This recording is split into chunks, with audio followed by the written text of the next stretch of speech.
सुख है, वो मंगल भवन है, तुम्हारा मंगल होने नहीं दे सकता। दिखाई दे सकता है कि अब अमंगल हो गया हमारा, अमुक अमुक अमुक, कुछ नहीं। धैर्य पूर्वक अपने मार्ग में सीधे चलते रहो। उसका विधान आया है, वो दुखद हो या सुखद। सुखद है तो हर्षित मत हो, दुखद है तो शोकित मत हो, आगे बढ़ो। देखो ये अध्यात्म है, ये कमर कस लो कि इस जन्म में मुझे इस भव समुद्र से पार होना ही है। ये जो कमजोर दिल के होते हैं ना, अनुकूलता जहां मिली तो बोले जब से हमने भक्ति शुरू की सब काम चकाचक बन रहे। ये भक्ति का फल नहीं है, भूल मत करना। ये तुम्हारे सुकृत चल रहे हैं इसलिए है। और जिस दिन दुष्कृत का फल आएगा उस दिन भक्ति करते हुए भी कदम रखना मुश्किल हो जाएगा, पग पग पर तुम्हें दुख मिलेगा। ये सिद्धांत को समझ लीजिए तो कभी आप निराश नहीं होंगे, शूरवीर होकर आगे बढ़ते रहेंगे। जो हमारी भक्ति ये नई फसल है, और इस फसल की जो आनंद वृत्ति है वो भगवदानंद है, ज्ञानानंद है, अखंडानंद है, प्रेमानंद है। वो ये भोगानंद नहीं है, विषयानंद नहीं कि भगवान की बड़ी कृपा जो चाहो वो भोग मिल गए। ये सुकृतों के फल है। ये सुकृत और दुष्कृत दोनों को यही नष्ट कर दो और निकल चलो भगवान की परम धाम में, जहां नित्य सेवा सुख का आनंद सहचरियां ले रही है। श्रीपाद कह रहे संतर्जयस ताड़यन, कोई मुझे बहुत डांटे भर्त्सना करे और ताड़यन पिटाई भी कर दे, मुझे कुछ कभी शिकायत नहीं करनी प्रभु से। देख रहे हैं ना, वो उन्होंने विधान किया है ना कि इसको पीटो, तो हम चुपचाप पीट लेंगे, किसी से नहीं कहना। रहीमन मन की मन व्यथा रखिए मन में गोए, सुनिठ ले हैं लोग सब बांटने। इसीलिए असंगो हम, असंग किससे कहें अपने दुख सुख की बात। अपना दिल तो दिलवर को दे दिया, जो बीते सो दिल तो उनके पास हो, तो जाने दुख सुख की बात, हम क्या जाने, हम तो बस आपके हैं। मौन, अपने विषय में न सुख की बात करे न दुख की, मौन। बात करे तो प्रभु की करे, नहीं तो मौन। मान लीजिए अगर ये मौन आप धारण कर लेंगे तो निकल जाएंगे माया से, नहीं तो किसी की निंदा कर देंगे, किसी का ऐसा कटु वचन बोल देंगे, परुख वचन बोल देंगे, भजन छीण हो जाएगा, भजन करने की वृत्ति नष्ट हो जाएगी। सैकड़ों लोगों के प्रश्न है कि पहले भजन अच्छा होता था अब नहीं होता। उसमें दो बातें होती हैं, एक तो भजन की ऐसी भूख बढ़ गई है कि अब उतने भजन से नहीं और भजन होना चाहिए। ये उत्तम महापुरुषों की कृपा पात्र भक्तों की वृत्ति होती है। और एक होता है कि आपसे वैष्णव अपराध बन गया, कुसंग हो गया, इस कारण से ऐसा। अगर आपके हृदय में कोई दोष वृत्ति नहीं हो, फिर भजन में ऐसा लगता है कि मेरे से बहुत कम भजन होता है, वैसा भजन नहीं होता जैसा होना। ऐसा बड़े बड़े महापुरुषों को भी अनुभव होता है। ये कोई निंदनीय बात नहीं है, वंदनीय बात है। पर वास्तविक यदि भजन नहीं हो रहा है, वास्तविक यदि आपका रुक गया है आनंद, तो आप ढूंढ लीजिए आपका भोजन गलत है, आपका संग गलत है, आपने कोई वैष्णव निंदा की है, बस यही कारण है। यही खोज लेना, यही सुधार कर लेना, किसी से क्षमा याचना की जरूरत नहीं। अंदर देखो और आचार्य गुरु से प्रार्थना करो, सब ठीक हो जाएगा। बड़े कृपालु हैं, जिन्होंने अपराधी मुझ जैसे को घसीटा तो अब अपराध बन जाएगा तो थोड़ी छोड़ देंगे वो। विश्वास कीजिए, उन्हीं से प्रार्थना कीजिए, नाथ यदि आपको अपराध मोचन कराना है तो भेज दीजिए मुझे उसके पास, या उसको बुला दीजिए, मैं पैर पकड़ लूं, हाथ जोड़ लूं यदि अपराध बन गया है। और यदि आप चाहें तो आप क्षमा कर दें, आगे से सावधान रहेंगे। बड़े कृपालु हैं प्रभु, क्षमा कर देते। भजन की वृत्ति को रुकना ये सहन मत कीजिए। समय नहीं है कि आज नहीं तो कल भजन चल पड़ेगा, नहीं, तुरंत वाचिक में आ जाइए, तुरंत वाणियों का गायन कीजिए, नाम कीर्तन कीजिए, ढूंढिए अपराध क्या बना जो आंतरिक हमारा भजन रुक गया, और प्रभु से प्रार्थना करके उसको चलवाइए। वो बड़े कृपालु है, क्षमा कर देंगे।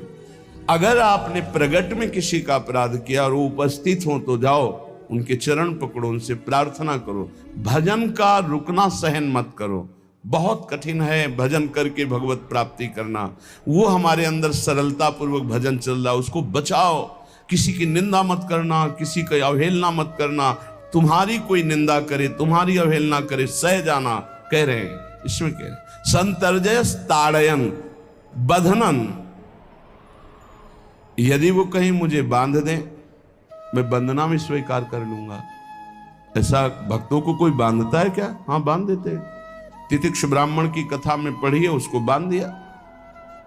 एक सखी बहुत भजनानंदी थी, उसके परिवार के लोग रोज उसे पीटते थे और उसे बांध देते थे। सखूबाई नाम उसका सखी का था। एक सखी बहुत नागरीदास जी के संग में रहकर भजन की वृत्ति उच्च कोटि की सीखी थी, भागमती बाई।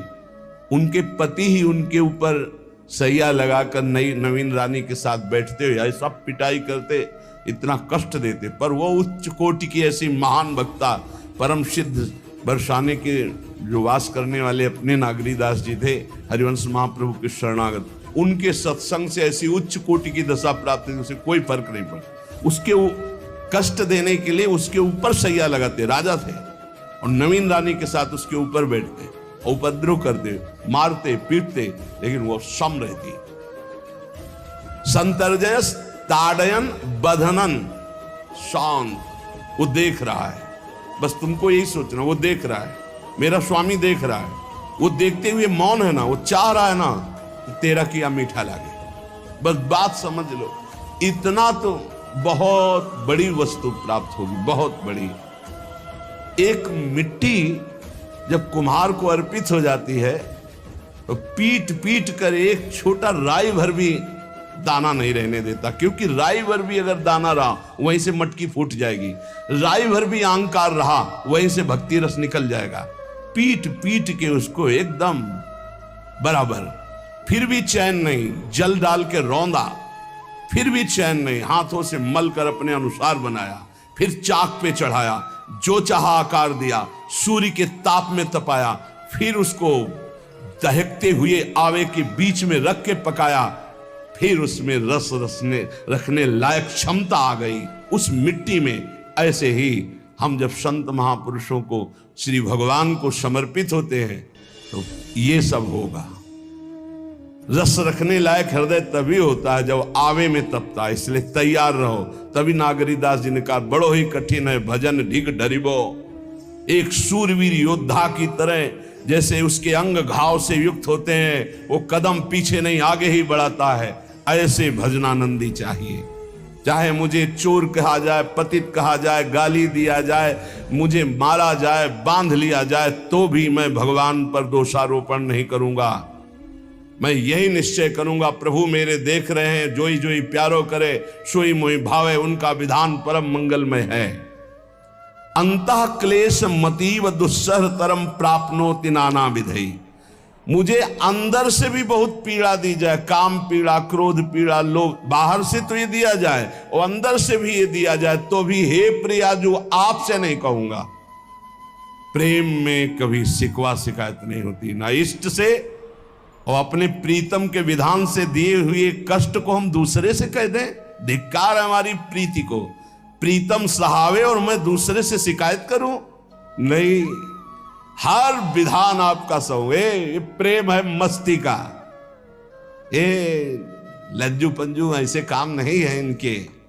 ये तो देखते हैं पैर धर के, अगर गर्म लगा तो हटा लेंगे, मत रखना गर्म ही गर्म है। और छाती मजबूत करके कि आग पे चलूंगा तो पैर रखोगे तो चंदन हो जाएगा आग में भी। पूरे जीवन की बात कह रहा हूं, पूरे जीवन की। सोचो उस समय जब 13 वर्ष की अवस्था है और घर से निकले थे, कोई साथी नहीं है, कोई समझाने वाला नहीं, और आज इतना जीवन हो गया इसी यार के सहारे हुआ है। इसी यार, ना 1 रुपया कभी था, न रहा है, न रहेगा। प्रेमानंद का 1 रुपया नहीं है, प्रेमानंद की एक वस्तु नहीं, ना रहा ना रहेगा। हाँ, प्रेमानंद की सब वस्तुएं हैं, ना होते हुए भी पूरा विश्व मेरा। क्यों? प्रेमानंद भगवान का है, भगवदानंद को प्रेमानंद कहते हैं। वही संपत्ति जीवन भर एक ही साथी रहा है, और हे नाथ ऐसी कृपा करना अब दूसरा साथी बने ना। अब आओ तो मृत्यु रूप में ही आओ, और किसी रूप में मत आना। साथी हो तो आपका साथ हो, सर्वहरण करने वालों में मैं मृत्यु हूं, बस उस रूप का इंतजार है। आओ उस रूप में और समेट लो अपनी लीला। बस कभी किसी से शिकायत, कभी किसी ने कैसे हो, आनंद है। नहीं सुना है किडनी खराब है तो सुना ही होगा, कोई दुख नहीं, कोई दुख नहीं। वर्तमान दुख वर्तमान के आनंद से बहुत छोटा है। क्या दुख है? स्वामी के द्वारा दिया हो। ये आप हमारी प्रार्थना मान लीजिए, इस मार्ग में चलने पर जो दुख मिले कभी किसी से कहना नहीं तो प्रीति में कलंक लग जाएगा, वो तुम्हें प्रभु से हटा देगा। नहीं, रहीमन मन की मन व्यथा रखिए मन में गोए, सुनिठ लई है लोग सब बाट न लिए। ए भगवान